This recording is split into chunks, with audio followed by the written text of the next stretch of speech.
Pourquoi un empire? Au moment où tout le monde envisage de créer au bénéfice de Bonaparte une monarchie héréditaire, on réfléchit finalement au type de monarchie que l'on va instaurer. Louis XVI est réputé avoir été le dernier roi, c'est comme ça qu'on l'appelait pendant la Révolution, et donc on ne peut pas évidemment rétablir une royauté.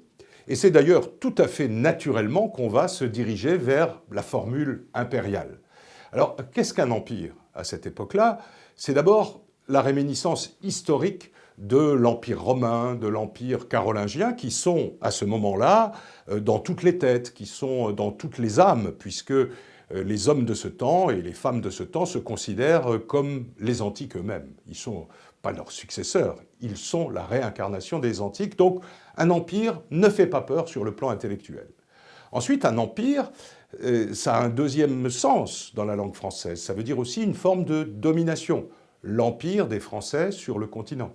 Donc là aussi, on exprime dans la notion d'empire quelque chose qui a à voir avec la politique extérieure. Sur le plan institutionnel, d'ailleurs, un empire ne signifie pas une dictature, un pouvoir autoritaire, etc. Il y a à ce moment-là, en Europe, toute une série d'empires qui fonctionnent très bien et qui fonctionnent sans autocratie. Le Saint-Empire romain germanique a un empereur, qui est l'archiduc d'Autriche, mais cet empereur ne gouverne quasiment pas l'Allemagne.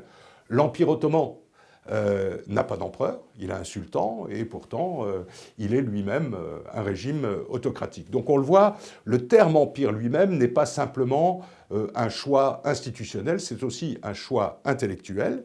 Et d'ailleurs, Napoléon va être nommé empereur des Français, non pas empereur de France, ce qui signifie aussi à l'égard de l'Europe, j'ai arrêté l'expansion territoriale de la France. On sait bien sûr que les choses ne se passeront pas comme ça.